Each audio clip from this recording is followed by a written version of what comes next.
মিথ্যা মামলার প্রতিবাদে শ্রীপুরে বিএনপির নেতার সংবাদ সম্মেলন। গোডাউনে আগুন নিয়ে রাজনৈতিক হয়রানির অভিযোগ। গাজীপুরের শ্রীপুর পৌর বাংনাহাটি এলাকায় রাতুল অ্যাপারেলসের একটি জুট গোডাউনে অগ্নিকাণ্ডের ঘটনাকে কেন্দ্র করে দায়ের করা মামলার প্রতিবাদে সংবাদ সম্মেলন করেছে ভুক্তভোগী বিএনপি নেতা ও তার পরিবার। তাদের অভিযোগ, এটি নিছক ব্যবসায়িক ও রাজনৈতিক প্রতিহিংসামূলক হয়রানি। গত 28 অক্টোবর শ্রীপুর পৌর এলাকায় রাতুল অ্যাপারেলস গার্মেন্টসের ভাড়াকৃত জুট গোডাউনে আগুন লাগার ঘটনা ঘটে। এই ঘটনাকে কেন্দ্র করে কামাল উদ্দিন সরকার বাদী হয়ে শ্রীপুর থানায় একটি মামলা দায়ের করেন।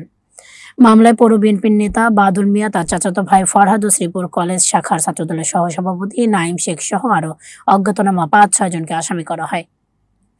বৃহস্পতিবার বিকেলে ভুক্তভোগী বিএনপি নেতা বাদুল মিয়া নিজ বাড়িতে এই সংবাদ সম্মেলন অনুষ্ঠিত হয়।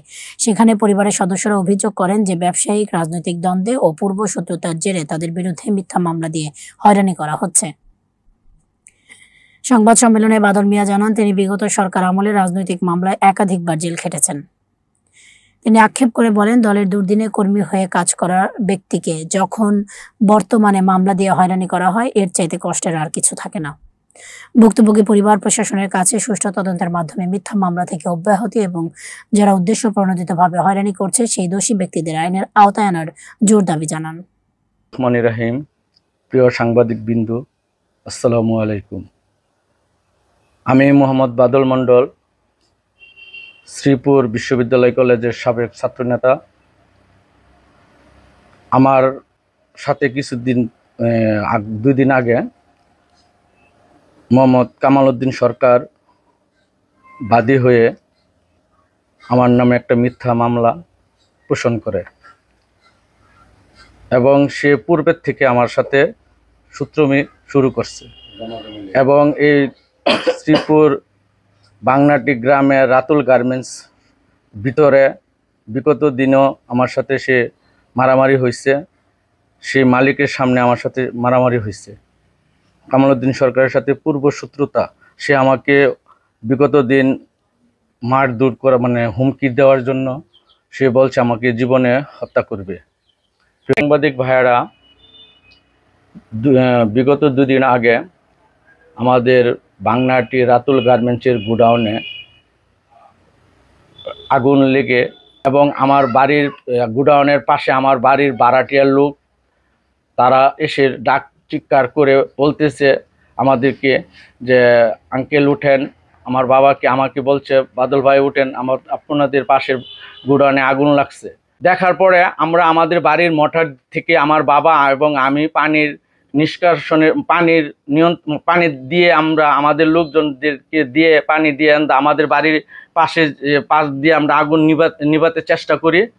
কিন্তু আমার নামে মিথ্যা মামলা দিয়ে কে কারা করেছে, কিন্তু সেটা তারা তদন্ত না করে শ্রীপুর থানায় আমার নামে একটা মিথ্যা মামলা করেছে।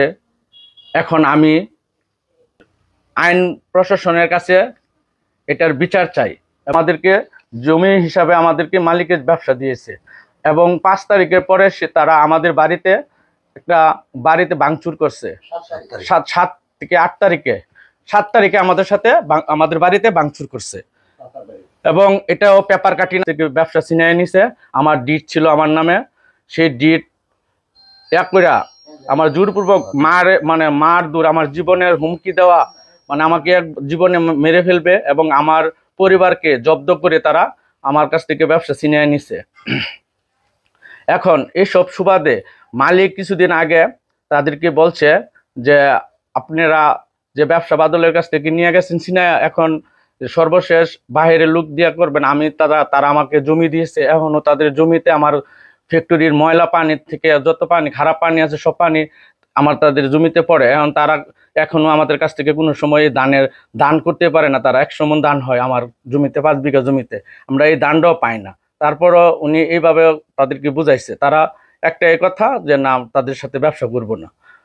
ঠিক আছে, তারা আওয়ামী লীগের সাথে লেজু করে এখন আবার বিএনপি আমাদের এখন ক্ষমতা আসে নাই, আমরা ভোটের রাজনীতি করতে চাই। আমার বিরুদ্ধে মিথ্যা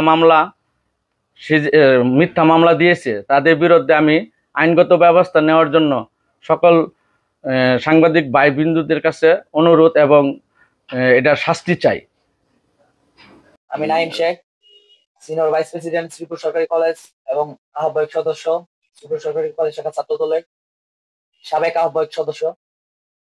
তো বিগত দিন 2015 সালে এই শ্রীপুর পৌর 4 নং ওয়ার্ড বাংলাটির যে রাতুল গার্মেন্টস তৈরি হয়, এখানে আমার নানা আলহাজ হাবিজউদ্দিন মন্ডল জমিদাতা হিসাবে এই রাতুল গার্মেন্টস সৃষ্টি লগ্ন থেকে ছিল। তো সম্মানিত ভাবে চেয়ারম্যান স্যার আমার নানাকে ব্যবসায়িক অনুমোদন দেয় 2015 সাল থেকে। বিগত 10 বছর আমার নানা এখানে সম্মানের সহিত ব্যবসা করে। তো এর প্রেক্ষিতে আফাজউদ্দিন মন্ডল আওয়ামী লীগের দূষর ছিল, এই সাবেক রাষ্ট্র বিশেষ সভাপতি শাহজাহান মন্ডল এবং কফিল মন্ডলকে নিয়ে আমার নানাকে জোরপূর্বক এ ব্যবসায় উনি অ্যাড হয়। তার প্রেক্ষিতে তখন ব্যবসা ভালো চলতেছিল। গত 2024-এ 7 আগস্ট আমার নানার বাড়িতে অতর্কিত হামলা চালায় মিজান মন্ডল, আফাজউদ্দিন মন্ডল, শামীম মন্ডল এবং কামালউদ্দিন সরকার ও শামসুদ্দিন সরকার। তাদের হামলাতে আমাদের বাড়িঘর ভাঙচুর হয়। এর বিষয়ে আমরা নেতৃবৃন্দকে জানালে নেতৃবৃন্দ বলে এই ব্যবসা থেকে তোমরা সরে আসো। তো আমরা নেতৃবৃন্দকে শ্রদ্ধা জানিয়ে এই ব্যবসা থেকে আমার নানারা সরে আসে। আমরা ভালো চলতেছিলাম। তো লাস্ট 1 মাস আগে রাতুল গার্মেন্টস এর চেয়ারম্যান মুশারফ সাহেব অ্যাডমিনকে ডাক দিয়ে ওই মিজান মন্ডল, আফাজউদ্দিন মন্ডলকে ডাক দিয়ে বলে যে হাফিজউদ্দিন মন্ডল জমিদাতা হিসাবে আমাদের অনেক হেল্প করছে এই ফ্যাক্টরির স্বার্থে, ওনাদেরকে নিয়ে আপনারা ব্যবসাটা করেন। যখন এই কথা বলে 1 মাস আগে, তখন এই মিজান মন্ডল কতদিন আগে তার বাসায় একটা ডাকাতির সাজানোর নাটক সাজায়, যেখানে আমাদেরকে ফাঁসানোর চেষ্টা করছিল, আমি, আমার মামা বাদল মন্ডল, আমার নানা হাফিজউদ্দিন মন্ডলকে। কিন্তু ওইখানে শ্রীপুর মডেল থানার সম্মানিত ওসি স্যার এটা তদন্ত করে রেখে এটা ভুয়া, এখানে তারা ফেল করে। তো লাস্টে গত 28 অক্টোবর 2025 এই রাতুল ফ্যাক্টরি যে গোডাউনটা বিগত রাতুল ফ্যাক্টরি হওয়ার পর থেকে বাইরে ছিল, এর পাশে আমার নানার বাসা এই 10 হাত দূরে এবং বারাটিয়া বাসা। ওইখানে রাত্রে যে বাদী পক্ষরা যে অভিযোগ আনছে, আমাদের মিথ্যা অভিযোগ আমাদের উপর, আমার মামা বাদল মন্ডল আমার প্রতি যে মিথ্যা মামলা দায়ের করছে শ্রীপুর থানায়, এর তীব্র নিন্দা জানাই। এবং প্রশাসন কেন এই মামলা অভিযোগ দেওয়ার সাথে সাথে কোনো তদন্ত না করে এর মিথ্যা অভিযোগ দায়ের করে এবং মামলা এফআইআর করে, এর দৃষ্টান্তমূলক শাস্তি আপনাদের দাবি জানাই। এবং তারা যে আমাদের উপর যে মিথ্যা অভিযোগ দিছে প্রশাসনের কাছে যে আমরা বলে এখানে আগুন লাগাইছি, তারা কিভাবে জানলো? এর প্রুফ দেখা, ভিডিও দেখা। এটা আলট্রা মডার্ন যুগ, এখানে অনলাইন সব ভিডিও হয়, সিসি ফুটেজ দেখা। কোনো সাক্ষ্য দিতে পারে না, কোনো আলামত দিতে পারে না প্রশাসনকে। আবার কথা হচ্ছে ওসি স্যারের কাছে যে ওসি স্যার কেন সুষ্ঠু তদন্ত না করে এরকম একটা মিথ্যা অভিযোগ আমাদের উপর দায়ের করে। আমি ছাত্র দলের সিনিয়র ভাইস প্রেসিডেন্ট শ্রীপুর সরকারি কলেজে, আমার বিগত দিন ছাত্রলীগ আওয়ামী লীগ আমাকে অনেক নির্যাতন করছে, আমি নির্যাতনের শিকার। ভাইরা আমার উপরে যে মিথ্যা অভিযোগ, রাতের অন্ধকারে কামাল সরকার তাদের গোডাউনে আগুন লাগার পর আমার বাদল মন্ডল আমার বড় ভাই এবং নাইম শেখ আমার ভাগনা, তাদের সাথে আমাকেও আসামি করে। আমি শ্বশুর বাড়িতে ছিলাম, আমার শ্বশুর বাড়ি ফটকা পড়েছে, ওইখান থেকে আমি শুনি যে আগুন লেগেছে। তারপর আমি বাসায় চলে আসি, আইসা শুনি যে আগুন লেগেছে। বাদল মন্ডল, নাইম শেখ, আমার চাচা জেঠারা, তাদের বাড়ির পাশে তো গোডাউন, তারা আগুন নেবানোর জন্য চেষ্টা করেছে। তারপরও তারা এই রাজনৈতিক প্রভাবে ব্যবসায়িক স্বার্থে হিংসির কারণে বাদল মন্ডল যাতে হয় মানুষের কাছে ছোট হয়, তার মানহানি মামলা করলে তার মানহানি হবে, সে এই ব্যবসা বাণিজ্য করতে পারবে না, রাতুলের বুঝবে, সে সাবেক ছাত্র নেতা। বিভিন্ন ভাবে তারা আমাদেরকে জ্বালা যন্ত্রণা করে। এখন মিথ্যা মামলায় অভিযোগ করায় ওসি সাহেব অবশ্যই এটা তদন্ত করে তারপরে এই আসামি করা উচিত ছিল।